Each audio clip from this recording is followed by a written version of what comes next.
Jonathan, welcome to the Retail Horror Podcast. Hi, how's it going, Michelle? I am so happy. A little backstory is I came out to Dallas, not as a buyer, but part of Stylize, which Cole from Dallas Market Center was behind that. And it was so much fun to go out and just look for products that I loved. And I think part of why I was drawn to you so much is like my days at Fred Siegel of finding just these luxe gifts that I knew my clients at Fred Siegel and higher end would love. And yours, literally, like I walked by the showroom just to like on my way somewhere else. And I stopped and looked at the dominoes and I came back and then I had to make a note. And so I knew where to go back. And I was so grateful to meet you and talk to you. Thank you, thank you. We're very flattered, and I remember I was telling you that story that we had with Ron Robinson when we were out there in California, which was so funny. So it brought back, Fred Siegel and Ron, brought back a lot of memories. So it was good to reminisce. So you have this beautiful line of acrylic games. Dominoes is the main game. I tell everyone a little bit about yourself and the brand, and then we're going to get into the backstory. And I want you to tell everyone that story about Ron. Yeah, sure. So my background has nothing to do with what I do. Born in Venezuela, raised in Long Island, gone back and forth a few times from Caracas to New York. From where? Actually, the first time we moved was with my family. I was young. I was about 6 years old when we moved for the first time to the States. Where was it from? Moved from Caracas. So I was born in Venezuela. And when I was 6 years old, I moved to New York. Okay. Spent a lot of my childhood there. When I was 13, we moved back to Venezuela. It was hard. It's hard to move back, but we missed our family that was still there too much, and mom needed to be near family, and it was great. We lived in Venezuela for a while. I did my high school, finished there. I did college. I studied chemical engineering in Wow. Venezuela. Well, Venezuela is a oil run company. Everything goes by oil. So I thought, what better business to be in than the oil business? I actually got a scholarship to study chemical engineering by one of the state owned oil companies. I was in the area doing research and development, working on some really cool projects. I even have a paper I published in the Journal of Colloid and Interface Science. Wow. Years ago. I did my thesis with them. I worked with them for a few years after I graduated. And then I got the bug to go study abroad. And I found myself with a research assistantship in Columbia University. I was on my way to a doctorate in chemical engineering before I thought, I don't know if I want to do this for the rest of my life. That's one way to put it. The other way that maybe my family would say is that I had too many distractions in New York City, which is also probably the correct answer. And from there, I jumped to the digital marketing world with a startup for a while.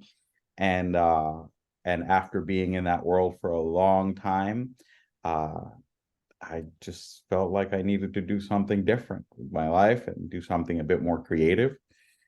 And the way that we got started with the company was just really on a whim. It was a complete side hustle.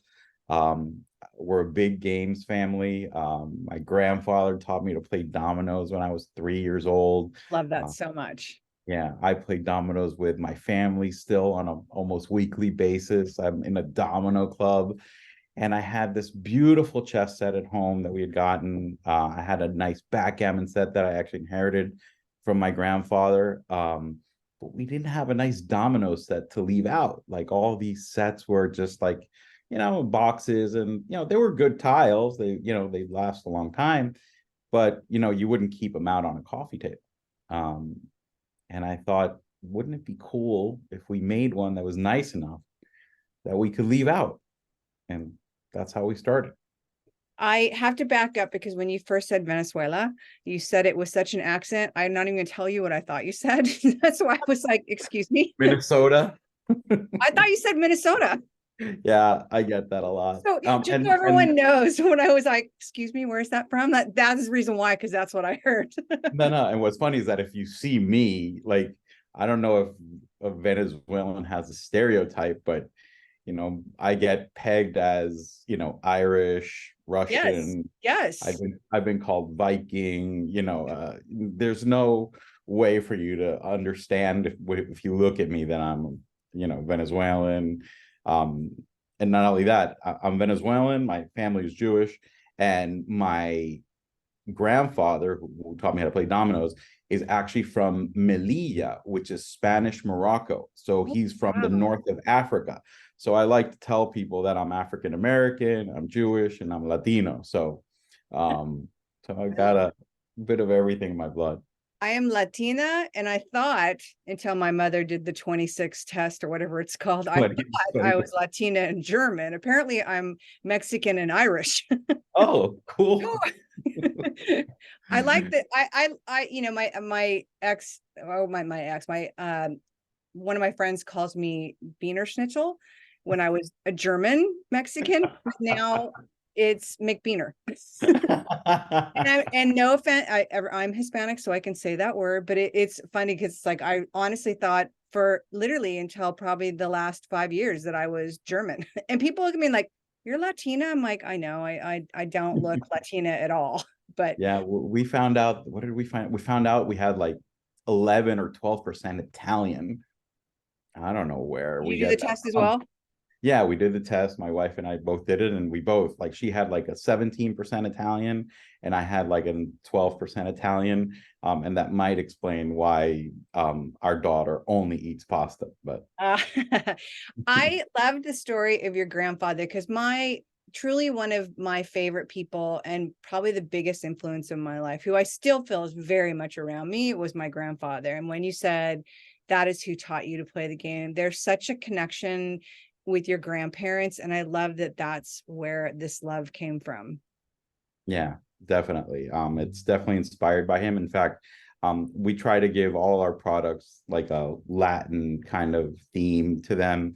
The name, the actual product name of our first set of dominoes that we developed was El Catire, which was his nickname. What does that mean? El Catire means like light-haired one, sometimes light-skinned one. So if you're a Catira, it might mean that you're a blonde. Ah, okay. I love that. Yeah, El Catire. Yeah, and my mom always had games for us at home. Like, we grew up playing Rummy Cub, we grew up playing cards.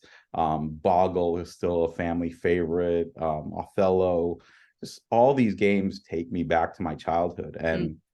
And when we started with the company, I never thought that I wanted to redesign like the pieces. Like for me, a domino tile is so iconic. Like, you can go anywhere in the world, show someone a domino tile, black and white domino tile, and you ask them, what is this? They're going, oh, it's a domino. So I didn't want to touch that. I thought that that's what gives you that nostalgic factor, is that tile. What I thought that really needed an upgrade was the packaging it came in. And there were some really fancy sets out there. I remember doing some research, and I think that Ralph Lauren or someone had a set and went for like $600 or $700.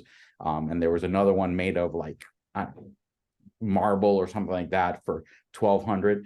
And I'm like, okay, that's cool, but it's not really accessible. So my goal was to come up with a design that looked modern, had um, that tile still as front and center. Like, I didn't want to hide the tiles. I wanted to show the tiles. And so I teamed up with two artists here in Miami that are friends of mine, also from Venezuela. One's Jose Margulis, who is a plastic artist, great trajectory, really well known here in South Florida and in many parts. And Moises Morgenstern, also an artist, just had an exhibit a couple weeks ago, had his own showing in a gallery here in Miami. Really great guys. They've been working with acrylic for a long time. And I thought that the acrylic would be a great way to be able to show the dominoes. And many people think I call the company Luxe Dominoes because of luxury. And it's actually Luxe for light, Mm. not for luxury. That I will admit, I thought that too. Yeah, yeah. The Um, The medium of acrylic is just so beautifully modern, and that's what I think, and to know that you can these are all handmade, and that you can pick and choose the color of acrylic and the colors that you use, like the neon green and orange. I mean, there's something that you created that is so incredibly modern yet classic.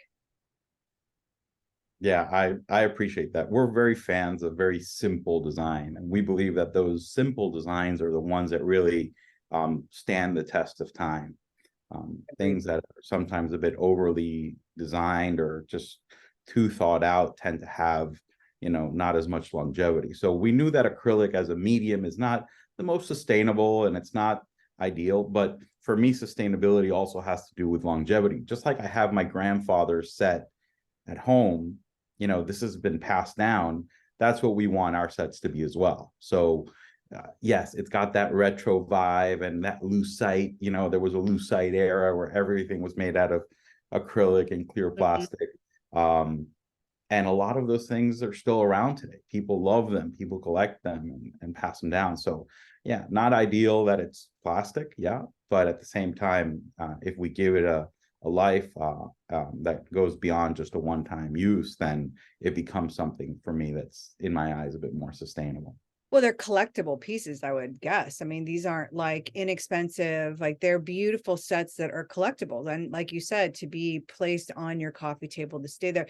I do have a question though, like you coming out of digital marketing and some other arenas, like how do you go down the road of production? Because I've talked to a lot of people, and it's like, it's kind of like when I decided on a whim, I'm going to start a podcast. Like, how do you even start that without, if that's not your background and that's not where you came out of? Like, what was your first steps and how did you go about it? That's actually, I think, a great question. Wasn't easy. We learned the hard way. It was definitely, a break, build, break kind of process. And for me, I mean, yes, I had the advantage of having a background in chemical engineering and understanding how larger scale processes work. But working with acrylic on such a level, it's such craft work. I mean, when you see these guys working with the stuff, and it kind of reminds me of when you go into a glass factory or something like that, right? You see like these artisans and they know their craft, and and when you're sitting and looking at the guy with a flame polishing the edges of these, like, it's just beautiful, it's awesome. So it took a lot to learn how to get from this concept or this idea I had, to actually bringing this to scale. We didn't know if we can do it at scale. And sometimes we still don't know if we can do it at scale. We're producing here in the US, and it's I small love. batch. We're not making millions of these. Well, not yet, hopefully someday, but so there were a lot of bumps along the road, but ultimately, when you learn how to kind of learn from your mistakes, and you learn to kind of hone the craft, you get really good at it. And that's what really has permitted us to grow this line from, like you said, we started with Dominoes, and now we offer over 20 different products, different lines, and you can do just about any one of our games and any one of these colors. So yeah, a lot of people love those neons, but there's some of my stores that would never touch a neon. They would only do the That's gold the or the fashion silver. in me. Yeah, exactly. And there's trends. So why should I limit the product to one or two colors when I don't want to be, I'm not sure I'm qualified to dictate a trend in color. So I put the palette out there, and I let designers like you guys, like you, Michelle, dictate what's hot. And it's worked well for us. So when you got your first prototype, you started with Dominoes. Where at that point, where do you take it out? Because now you're represented. As we're recording this, you have just packed up everything. It's just left for objet, and you're going to be doing the show. You've been doing the show circuit. Like, from that one product, where do you take that to get it into stores? And what was your first leg of the journey prior to being in a showroom? That's also a really interesting story. So when we first had our sets, we basically went knocking on doors. I literally walked into stores here in South Florida and said, "Hey guys, I'm making this domino set. What do you think? You know, would you be willing to carry it?" And a few stores said, "No, it's not for us." And one or two stores took a chance on it, and they did it on consignment. I'm like, yeah, yeah, whatever. Yeah, take it on consignment. Not that I knew anything about the retail business, right? I'm like, there's still a few of those that I think are probably, you know, they probably owe me a few sets, but it didn't matter. It was just so exciting to have a couple stores say yes. It was great. We did a launch at a friend's store, where we had people come in and we taught them how to play dominoes, and it was just so exciting. And we didn't really know at that point if we had a business or not. Yeah, we had a couple stores that said yes, but that first step was just, you know, it was exhilarating, it was different, it was, you know, definitely validating. And when we finally made it to our, a couple people recommended, why don't you try doing one of these shows? So we went to like an ASI show, you know, like the corporate gifting business. Oh, okay. I haven't been Yeah, to one. or like promotional products and things like that, because we thought, oh, our dominoes are perfect to, you know, for people to put on a logo or whatever. And we thought that was really going to be our business. And I was so wrong. Um, What uh, was it because of the cost? Because of people yeah, yeah, doing corporate? I mean, when I had my stores at Fred Siegel, I will say like the corporate gifting we were doing gifts for the head of CMA for like that big film agency. yeah, yeah. And he would come in, I wish I could remember his name. He would come in, he'd say, I need these gifts, like and it was like money was no object. It was like Send them creating, my way, please. I Send them mean, my way. amazing gifts. And that's, that's when I think of corporate gifts, but I'm guessing that show was made for more like Pepsi Cola is Yeah, going to give whatever to all yeah. 10,000 of their employees. So I don't know. I must have written like 100 proposals, and we ended up getting one order from that first show, for a church group for 6 dominoes of like my lowest end box. So I'm like, well, this might not be the right fit. And we had somebody that was doing the New York Now gift show back then. What year is Uh, this? You don't mind me asking. so yeah, so we launched in 2016, and it was in early 2017 when we did our first show. So it was about 6 months. Wow. It was Right. about 6 months later. Right around the pandemic. So 2016, 2017, yeah, a bit before. Like we again, it was a side hustle. It was just, so it wasn't really my full-time job until, you know, just a few years ago, a bit before the pandemic happened. But we took it to New York, and all of a sudden we're like, hey, this is pretty cool. Like, I think we could maybe do something here. And we wrote enough orders to get excited, not enough to build a business on. And people were like, oh, cool, dominoes. What else you got? And I was like, I don't know. What else can we make? And it was just like that. I'm like, well, what do people play more than they play dominoes? Probably. Well, everyone plays cards. So we designed a nice little card deck with that same vehicle. The acrylic was our base, and you could just change the color of your lid. Um, and just like that, we had a new product. And we sold maybe 10 times more cards than we did dominoes. And we still do. It's a bit better price point. It's an easy gift. And it sold really well. And from there, right, so we did cards.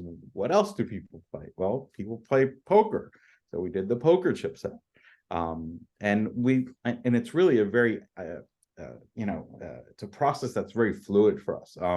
You get feedback from clients about games we even never heard of. So we make dominoes, and I remember being in once we finally did it, the Atlanta show.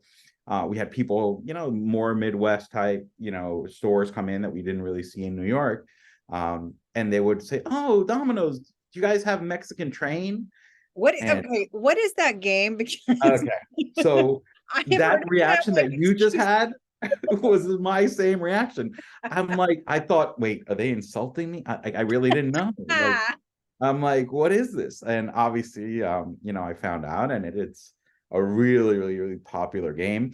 I do recommend you not Google the Urban Dictionary meaning of this, because you will never call it Mexican train ever in your life. It is one of the most disgusting definitions of anything ever heard of, but Now, you of probably, course, that's what I want. now everyone's always obviously going to Google it, but Exactly. please don't. At least don't blame me for it.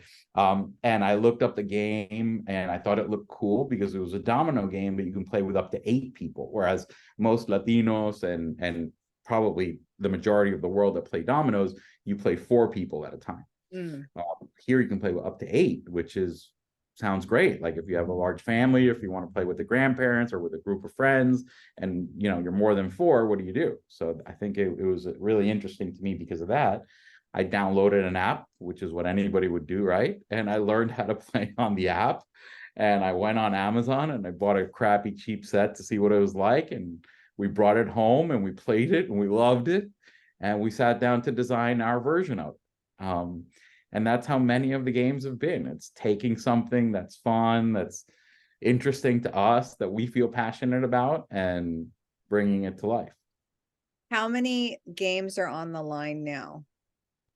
I think we're at 20. I think we're at Wow. 20 games right now. We just launched 2 new ones recently. We just launched a poker wheel, or a carousel, we call it, El Carrusel, which is meant to, I don't know if you recall those old poker chip sets that were in like a circular Kind thing. of. I didn't have a big gaming family. It's that's why I think I'm so drawn to this, because I love the aspect of the community. Like when you see in New York parks, the older generation all playing games, and for the older generation of women and younger too that play Paigao, and it's really interesting, the gaming community. And I never had that when we were kids. I mean, I think we started playing games, my husband and myself, and my digital marketing person and her husband, we would play games, but that's like, it's not the norm. But first, I'm so attracted to it.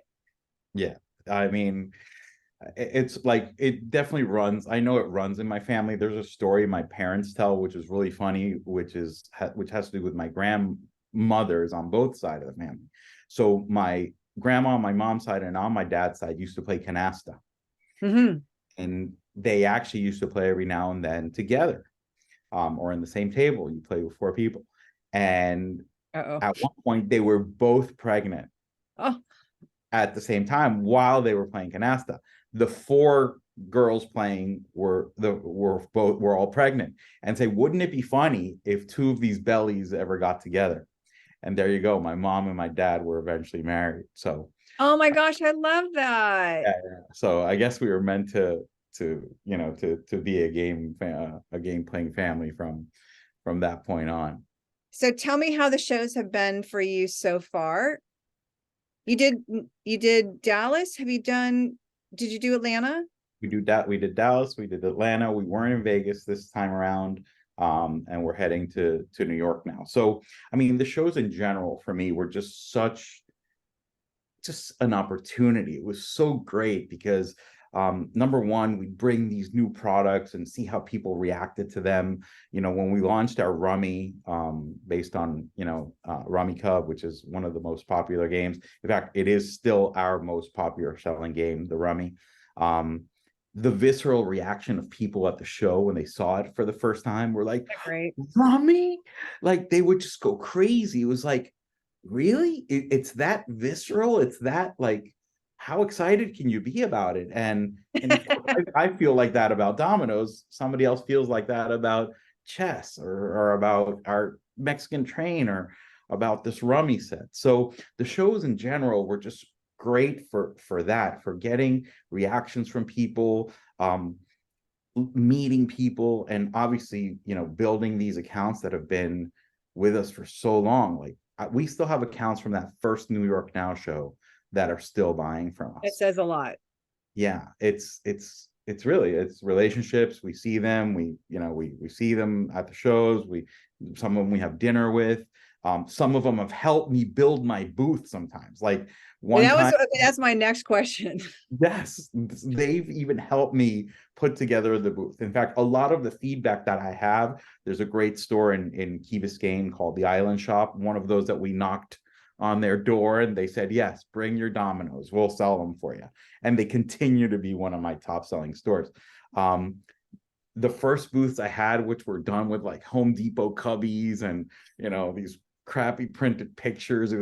It's really like, I see it now and I laugh. Like it's like a nervous laugh. Like, how did I even make it this far when I look back at those? But they were like, Jonathan, can we suggest something? And they would like shift things around and move the cubbies so they were forward facing instead of towards the back wall. And we learned so many things from our clients, like not only the games that do well, but, you know, how to show, how, you know, even new lines to develop. You know, we've got a lot of things that we want to do that come from suggestions from clients. And that's what I think the shows do for us. It's just the conglomerate, you get them all together, you get all these ideas. And I think that's what's really special. And Are these you past in museum shops? Because it seems like a perfect museum shop item.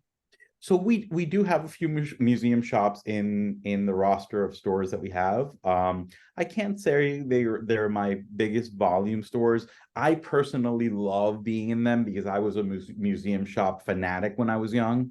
I used to love, like, I would spend probably most of my time in the shop, you know, after visiting a Me gallery or too. whatever, in the museum shop. I used to love all the tchotchkes and all the things people kind of invented with designs from the artists and things like Yeah. that. So for me, I think it would be great. You know, I think I have a goal to someday be in like a MoMA design store. I think that would be like, Yes. you know, one of the biggest things that we can achieve if we were ever able to get in something like that. So if you're listening, MoMA store, you know, let me know, reach out. But Because, I mean, definitely, I mean, honestly, like one of the things I think about, and that's why I wanted to have you on before fourth quarter was, you know, your gifts for the stores that do, because personalization is like a huge thing in retail. And it's not all stores can do it because it does require somebody to be there, you know, manning the machine, but more, you know, there's forms and there's whatnot that you have to, in order to keep something organized. Like I know when I have my stores, like I wanted to do personalization, but just like trying to get like the format down and making sure that, you know, all the information was taken correct and then take it over to the machine or whoever does that. But your item is like one of those things where I can just see absolutely people putting their initials on it. And I mean, like, you know, putting, you know, to and from on it through, you know, engraving. And I mean, it's one of those, I mean, honestly, like your gift is, like I said, it absolutely blew me away. And it's like, it takes a lot for me to get really excited about stuff because, you know, to be honest, like I'm in the industry, both on the retail side and I'm on the wholesale side. And I see so much of the same things, and I don't see a lot of really new, fresh stuff that often. I mean, there's great new introductions by all lines every year, but to find a line that is out of nowhere, that's this like fantastic high design feel that feels fresh and new, and it was your line, and it was like I just like all I could think about was all these stores that could do it, but I was like so excited to have you come on the podcast and talk about it because it's such a fantastic gift. thanks. I mean, wow, appreciate that. So I'm blushing here. Thank you. No, I do appreciate it. And we kind of feel the same way about it. You know, it's made with a lot of heart, with a lot of passion. It's a very, very, you know, detailed job that we do. I mean, every one of our sets has so much work into it to make sure that it gets into your hands, you know, perfect without a scratch. And it doesn't always happen, you know, unfortunately we're not perfect. And even with, you know, the tiles that we have to source because, you know, we can't make tiles here in the US, nobody does it anymore, but you know, there's always some issues here and there. And, you know, we want you to enjoy your game forever. So we basically guarantee everything about our game for as long as you or the store has it. So somebody has one of those domino racks and they fall and break, Jonathan, I broke a rack, no problem. We send them a new. Wow, that is unheard of. Yeah. And even the Wow. box, you know, the Wow. box broke, no problem. Send me a picture so I can see the color of your lid. and we'll make a new box for you and we'll send it for you. Because again, it's all about that longevity. Like, I don't want you to feel that you invested in this game and it broke and that's it, you know, gone, and you forgot about it. We really want this to be a way for you to connect. We want you to leave the game out there, because our purpose was for, you know, if it's out there, you're more likely to play. When it's sitting in a closet, you tend to forget about it. So being on display and being out there for people to see makes it more often that you're going to play. And that's just, you know, top of mind, you know, that's what's going to happen. So we really want it to be playable. There's a lot of companies out there that are doing games, and some are doing a spectacular job. Like, there's a bunch of lines which I adore. And there's others that are just doing it for display. They're not really playable. Like, I've seen dominoes made out of like acrylic, but they don't even have that spinner to protect the face of the domino. So the first time you play with them, you know, you're going to scratch them and they're going to look horrible and you're going to throw them out. So I'm not for that kind of design. I love decorative pieces. Great. That serves its purpose. But if you're making a domino set as just a decorative piece and not playable, I think that really takes a lot of the fun out of it. Yeah, I can only imagine. I mean, I love that you take things back, because I know from having stores how rough customers are with products. And it's like, you know, it's the norm in retail of people picking things up and, you know, dropping them, or fingerprints all over everything. And it's like, you know, it's one of those things where I would want to put your stuff behind glass, but I love that you encourage people to have it out so they can touch it and feel it. Absolutely. And like, you know, that is really, really key to a sale, obviously. But my mind automatically goes to the asshole customers touch everything and Yeah. drop everything. I have a friend who used to say, yeah, business is great if it wasn't for the clients. Like, Mm. you know, it's almost like sometimes you have to, you know, you have to kind of deal with those things. But again, I love the fact that we're creating moments of kind of joy, right? So when you're sitting down playing with the family, yeah, it might get heated sometime. You know, I've seen big arguments break out in my house when we play Monopoly or dominoes. But that's exactly the kind of memory that lasts forever. Like, we still, in the domino club that I play, like, you know, we might get passionate, we might, you know, throw down those moments, but at the end of the day, you know, you're there, you're enjoying, you're having fun, and you're sitting on a table while not on an electronic, and you're not in front of That's the video game, and you're connecting with somebody else. that's another thing I think that why I love the idea of games and community and being around people is because you are all engaged, and you're not, because I just in the last couple of days have been leaving my phone in my office, and I leave it out here because it's not connected to my house, and it means I can't just keep on, because I realize how much I'm on it, how disengaged I am when I'm home. And it's just my husband and I, and he's on his phone anyway. But I just like, even just for my sanity, it's so nice not to be on it. But I love the idea of that community and people engaging, and mostly, to be honest, the family engagement part, like in your story of your family and your parents playing together, and like, you know, everybody. I absolutely tell me, because I've talked about setting up New York shows. I've talked about setting up booths. So you have never done a show before, and you're going to do a show, and you get your, I'm guessing, 10 by 10 booth. So take me through setting up your first booth. Yeah, I mean, the first decision you kind of have to make is, you know, where in the show you're gonna be. So we were giving the choice to go either to handmade or to tabletop or to Luxe gift. And at the beginning, in a lot of the shows, we weren't in the right place. So the first thing you got to kind of choose with the shows is try to get as much information as you can, figure out what other brands are showing, and maybe connect with them to ask them what they think. In fact, the best people that will tell you are people that have done the show before, will tell you what is likely your best area. So obviously take into consideration what your rep offers you, but that's probably the first part. And when you're going to go set up the show, you really have to think about what's going to be the best way to display your products. So if you kind of look at even our packaging, we're very, very simple design.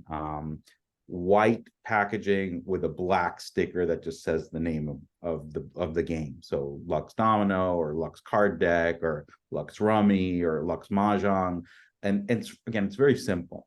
And we basically transported that same look and feel to our booths. So we've always done all white walls, all white shelves, all white pedestals, to let the game and the color of those lids really be what catch your attention. Like, Yeah. I don't want to draw you in because of my fancy wood, shelf. No, I want it to be plain white so you can really appreciate the quality of my product, and those colors. I want them to pop, and most of them will pop over a white background more than anything else. So we really kind of thought about how we wanted to show them, really based on what's really going to make that product stand out. And then the next thing, which is something I probably learned from my mom, who worked in retail for many years. We had retail stores in Venezuela. Oh. My family did. Yeah. Oh. That's for another time. That's a very long story. At one point, we had over 300 stores. What? Yeah. What? Okay. No. Let's keep going. We're talking about shows. Oh my So God. anyway, so from my mom, she always said you have to tell a story. So it's not like we put like all the dominoes here and then all the card decks here and all the other ones here and in each one. No, so we kind of make that story. So it'll be a black board tic-tac-toe with a set of a black card deck and a white poker chip set and a silver and a gold mirror game next to it. So it's that elegant look. If someone's going to build a game room, they might all pick the same color, but it's not very likely. So we have that neon collection that really caught your eye. We love it. The neons are amazing, but not everyone is a neon kind of person. So we needed to tell those different stories even within the product line. And that's how we really shaped the booth. At the beginning, when we only had one product, we didn't really have much to think about, but it is. exactly. Ta-da! But now we really, try to tell that story and try to imagine what somebody's coffee table might look like. And so we have some friends over at Azuline that sometimes lend us books at the show now. You're talking my love language. Yeah. So that's what we really tried to do with the booth, is just make sure that product is front and center, make sure people can get to it, put their hands on it, play it, feel the tile in their hand, see the innovation in each game. That's something that we've also tried to add to each game, is something innovative. So if you look at a Mexican train set online, you're going to find a little choo-choo train marker and a little round thing with like a little railroad. If you look at our Mexican train, people who know and play Mexican train know that my game is a Mexican train, but it is not at all what you would expect. It's a rectangular board with cutouts. The lid doubles as the console to play.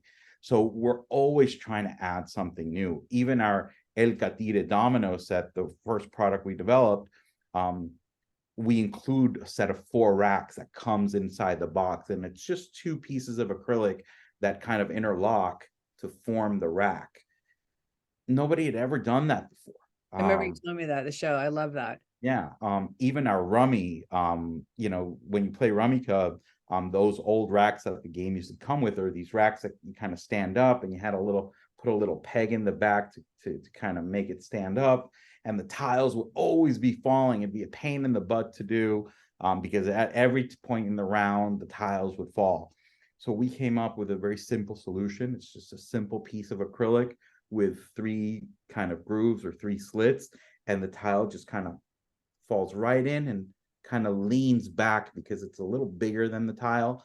And we basically solved in a very simple way, a basic problem that everybody has when they play rummy, which is that your tiles are always falling all over the place, to the point where now we're being copied by some other copycats, which is, I guess, the best form of success is when you begin to get copied. So I have to correct myself because I'd said in the games and the older women, Asian women playing, I said Pai Gao, it's Mahjong. I'm sure some of them play Pai Gow poker as well. I'm So pretty sure I'm that's just, left over from Vegas. So yeah, yeah, for sure. I wanted to make sure I correct because you said Mahjong. I'm all, oh, that's the game. Um, Which I is crazy. have, Like the Mahjong fever is just oh, it's, exploding. I love, I mean, my one of my old clients was like my Jewish mother, and she's New York Jew. Like she and her friends played mahjong every single week. These women like, and it the community of these women playing this game and coming together, and it was like this friendship, and that has always stuck with me. Is Sarah Berger playing mahjong with all of her little New York Jewish ladies that are all transplanted out to California now. But that has always stuck in my head for like community and like how much I love that. I have way too much ADD to try and learn some of these games with all these numbers and I'm not even gonna try to explain. I just know that when I have tried, or my grandfather tried to teach me in the past, like my ADD was just like, nope, I don't want to learn it.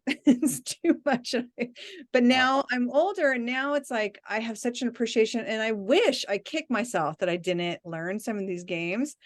I have to go back because you had said, forget about your mom and 300 stores. Like, I'm not going to touch that. I want to, but the storytelling aspect is for all the retailers listening, all the ones that listen to me on MC Design Collaboration. I drive home the storytelling aspect like there's no tomorrow, because matter of fact, today's post was on storytelling, and I did an example of Ralph Lauren's storytelling, and he's like, to me, the epitome of storytelling. And I came out of anthropology. You did these big displays on the top, which were storytelling of what was down below. My merchandising is storytelling, and exactly what you're saying about grouping alike items together by color or theme or is storytelling. And it's like, I love that you just said that, because every single retailer, that is something that everyone can understand and everyone can do and do with your product.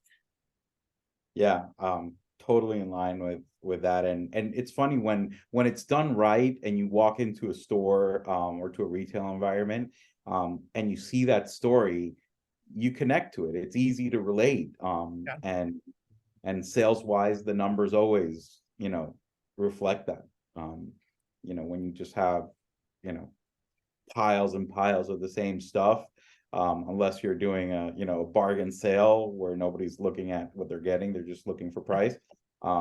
It's really hard, and our product is, it's not, it's expensive. I mean, handmade, made in the US, custom made to order. It's not something that will obviously come cheap. So without a story, you know how do we even begin to convince people that this is worth the investment? Yes. Uh, Do you and tell everyone a little bit about some of your retailers and then the story of Ron? oh, sure. So one of the first big boosts I think that we got, apart from these stores that started saying yes to us, after our first show in New York, we had Neiman Marcus approach us. So we basically, in our first year of business, 2017, we were in the Christmas book. Oh my God. Yeah. Congratulations. That's insane. So that was probably one of the most, and again, what's funny is that I was so new to this industry that I don't think I appreciated the fact that we were there. Like, I was excited, don't get me wrong, but being next to brands like a Jonathan Adler, Oh my God. and these like Baccarat vase, like these larger than Yeah, life. that book is like a magazine. It is it, and It's for us total to eye be, candy. yeah, and it was wonderful experience. It was so exciting to be there. We used it obviously to help build the brand.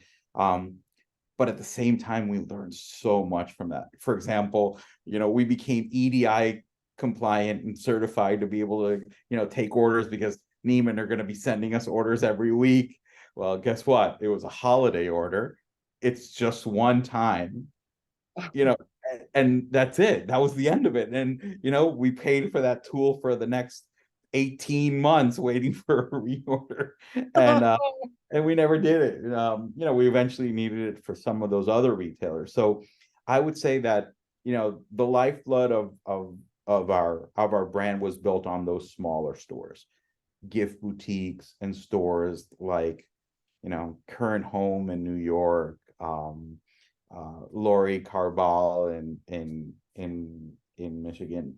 There are countless stores that I can mention. Here in Miami, it was, Island Shop. And then one of those stores that kind of saw us also back in New York in the first day was Ron Robinson. And Ron saw the domino set, and I think he reacted similar to how you reacted. He's just like, what is this? It's like so simple, but it's got this color and it's got all these different things. So they took in the product and they sold it really, really well. And I always wanted to absorb more from Ron. Little did I know that I intersected with Ron towards the end of his career. Basically, it was just a year later he had already decided to retire. So we had a meeting pending in LA. We were in LA doing some activations at Bloomingdale's. We had got into Bloomingdale's as well, with some stores. So we went to actually teach people how to play dominoes in like 4 flagship That's Bloomingdale's. great that you do that. Yeah, I love doing that. Like, anybody asks me to go teach somebody how to play dominoes or play dominoes, and I'm there. Even at Patrick and Company, that night that I met you, Yeah, we played dominoes in Patrick and Co. to, like, I don't know what time at night. I love that. Yeah, I love teaching people how to play. Do And you, so, I'm sorry, I don't mean to, do you sell Michael from Cursive in New York? yeah, Okay, good. Michael and Duncan, those are I our, adore them. And this, that's one of those stores where I was like, they better write this line. yeah. Cursive is a great store. They've been writing for a while. We've known them for a while. They took it in. In fact, I think they used to have it also when they had their spot in ABC as well. Yeah. And curiously, I probably don't know if I can say it yet, but we got our first PO from ABC as well, recently. They're back. So I'm sorry, keep on going on to you're out in Yeah, LA. so the story with Ron is we have a meeting out in LA, and it was the day of my flight back to Miami, and my wife and I were there, and we're in Ron's store, and Ron wasn't there yet. And of course, my wife goes shopping, and like any money I had made from any of those other sales got completely wiped out in just 1 hour of me waiting for Ron. Sure. And so whatever, he was running late and whatever, and eventually, he comes into the store. I'm like, Ron, thanks for coming, but I gotta run to the airport. It'll be another time. And he's like, you are not going to the airport. I am taking you to the airport. And we hopped on his Tesla, and we spent the 45 minutes or whatever it took to get to the airport, talking to Ron in his car. And it was a great conversation. We heard at that point that he was going to be retiring soon. So, the conversation really changed from, business and seeing what lines we were going to develop into just, getting to know a little bit about him, and him kind of doing what you're doing, asking me how I got started, and about our family. And it's exciting when you meet people that are passionate about what they do. I think that's so important. I think it's infectious, right? And it was part of the motivation to kind of keep going and doing this, when people that had been so long in this industry gave us that validation. Oh my gosh.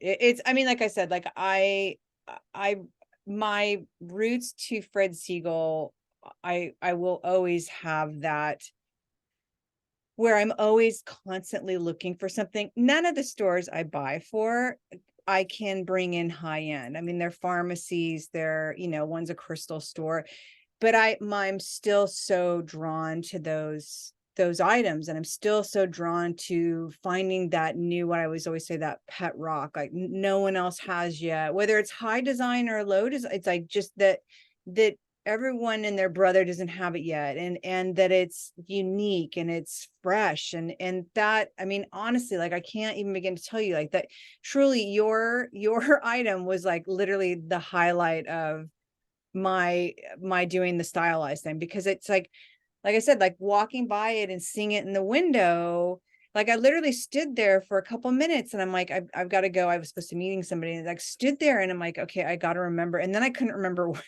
where it was. I was like, thankfully walked by it again. But I mean, I really, one thing I will say, it's like this podcast is solid retailers. There's also manufacturers, but it's solid retailers. And my hope is the same reaction that a lot of lines that we've had on, our retailers go and seek them out. And it's like, guys, if I can give you any advice, this is something that I absolutely love. And like I said, like the possibilities of being able to personalize it for fourth quarter gifts, or not even fourth quarter gifts. If you're a store that does personalization, like this is one of those lines where I'm like, you need to get on it because it's so classic and so fresh.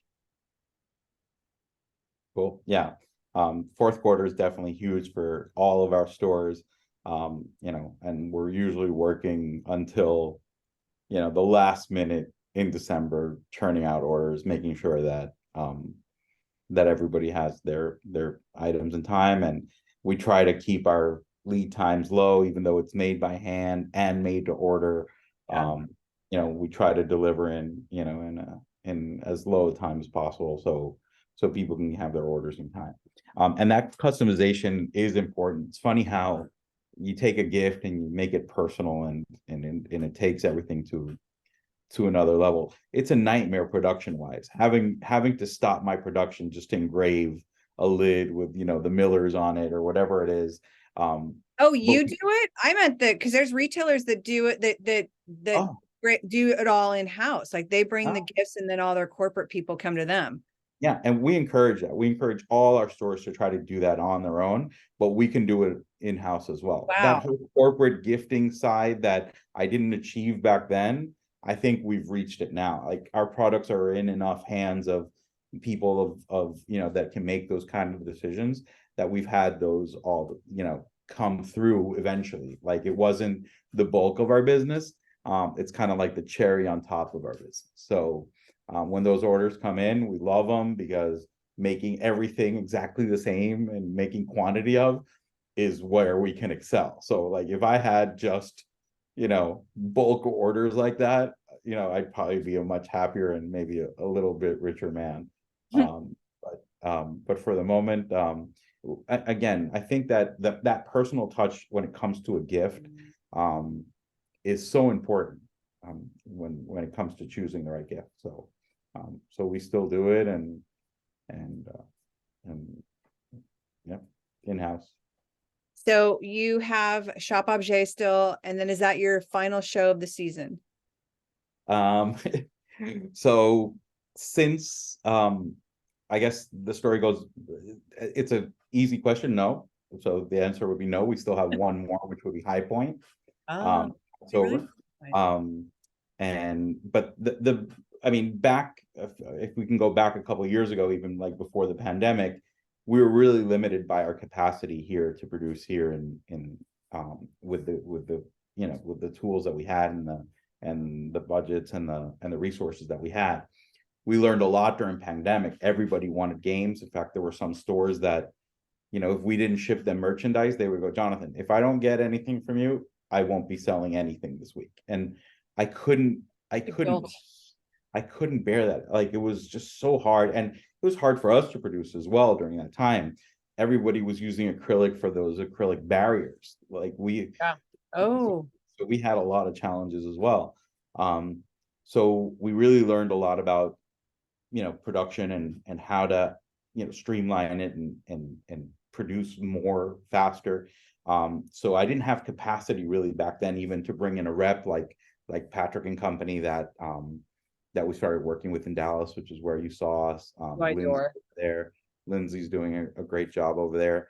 And we're actually starting with a rep group in Atlanta next time. That's also Who are you gonna be with Atlanta? Can you say? You can Uh, let's I say actually asked her, I asked them if it was okay to say, and they said if I was okay, she was okay. So okay. we're gonna be working with Symbolist, Okay. which Love that showroom. is with Kim and Amy. They're part of, the Ivy Stone group. Yep. Um, Great no, showroom. yeah, we were courted by a lot. Peter is a big Chauvin is a big fan of our brand. He has our Mexican train even. But I think that again, we're a small company, family owned. We like things that are a bit more intimate and a bit more, where you have a lot of relationship with the reps and with the stores. We love, having that connection with the stores. And I think that Patrick and Company does that really well in Dallas. And I think that Kim at Symbolist is going to do that for us as well. So we're really excited about that. Gotta get you on the West Coast. Yeah, I've got to call into fine lines that I probably need to make, right? That's exactly who I was thinking of. I did like 9 days on his opening. My husband did a lot of his build out for a lot of the fixturing, and that showroom is just like, they've done such an incredible job. Like I so see your line there. Well, we'll And he's one of definitely. our sponsors.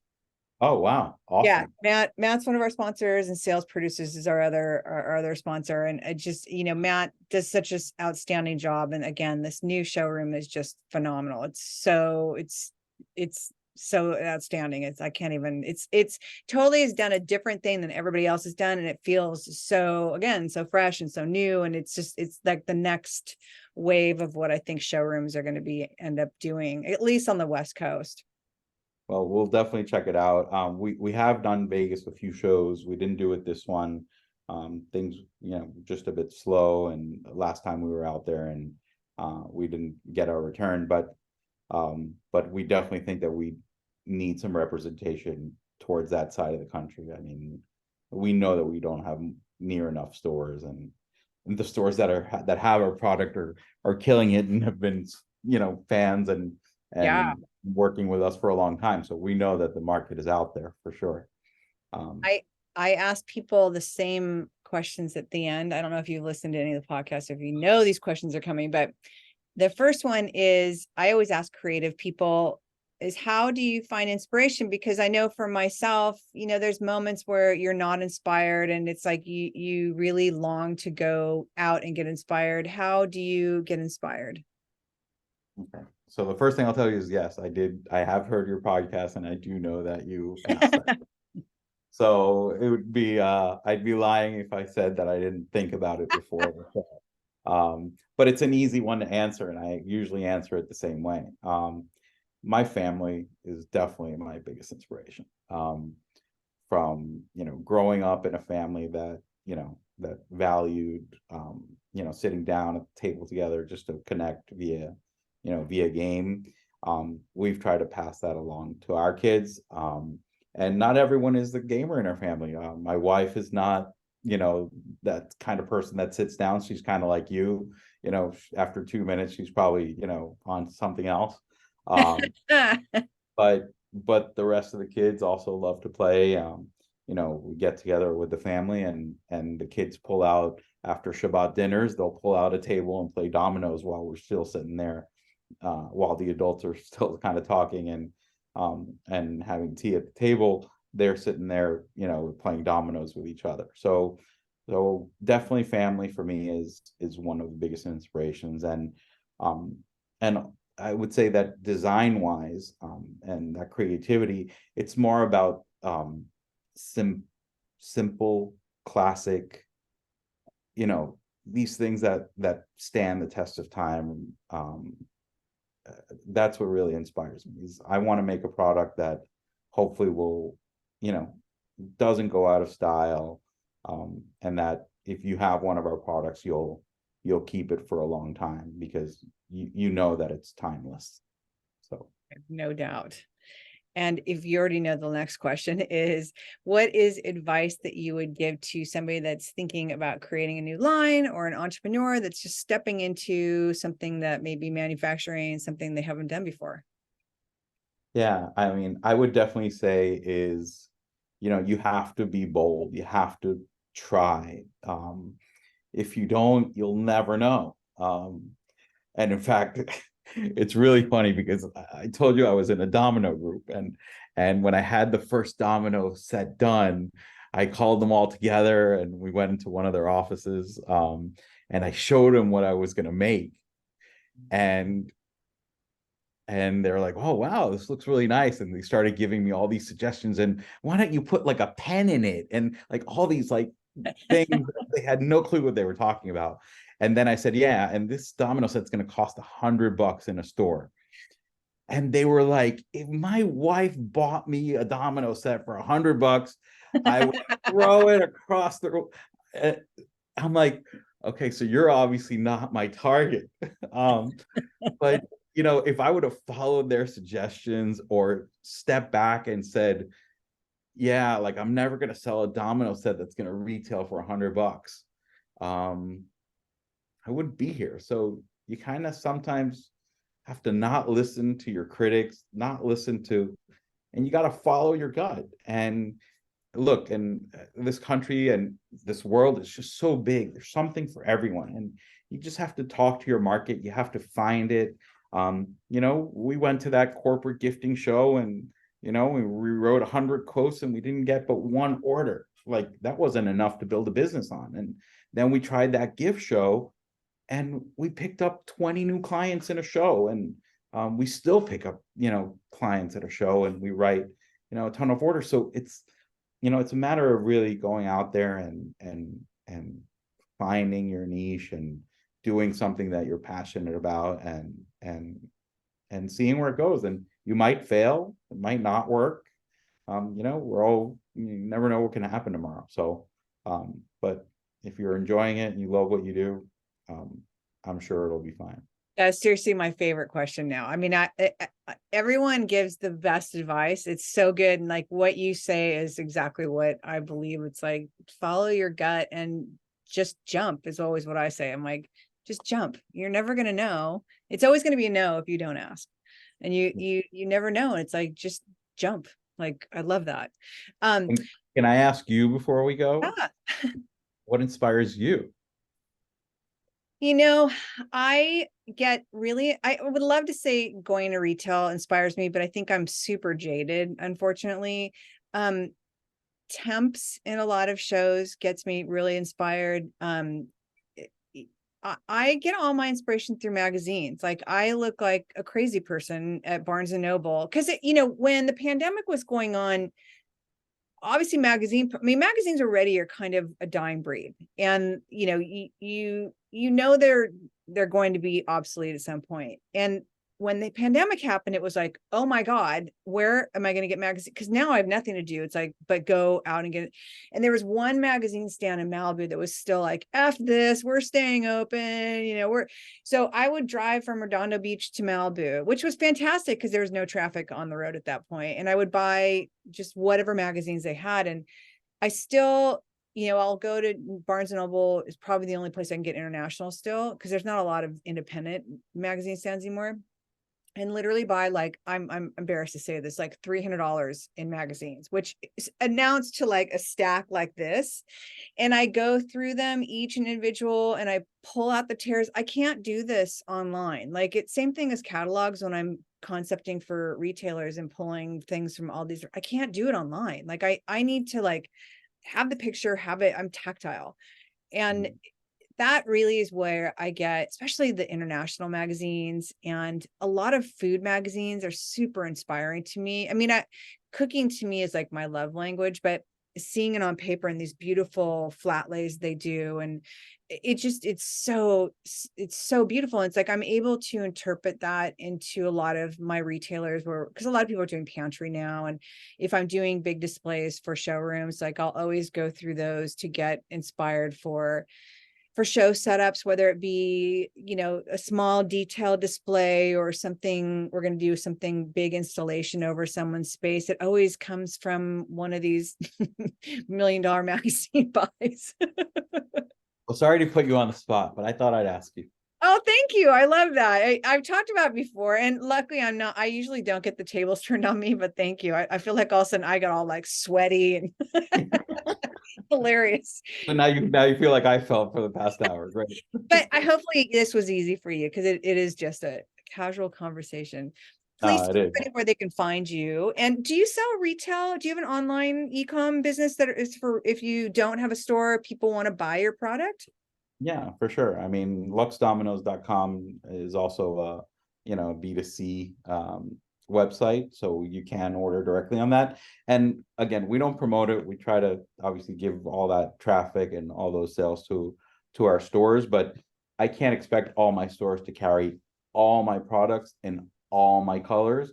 So eventually, someone will stumble into our site and find that color that they couldn't find, or or that game in a certain colorway that they couldn't find at a retailer or anything like that. So In showrooms, you're in Patrick and Company in Dallas. yeah, so we're in the temps in still in Dallas and Atlanta, and in shop obviously there's just temps, and then in Patrick and Company, and soon to come in January we'll be in Symbolist. That's excellent. So everyone, for those of you who are listening, I highly suggest you go out because by the time, unfortunately, the shows will be over by the time they hear this, but it will still come out with some fourth quarter time. But if they don't find you in fourth quarter, for sure, the January shows, like everyone will know where to find you. Yeah, don't wait to the show. Just call us. Thank you so much for your time. You're literally leaving your stuff just left for Upshay today. And I just thank you so much. Cause I know how crazy it is getting ready for shows. So I really appreciate you taking this time with me. Thank you. Appreciate it, Michelle.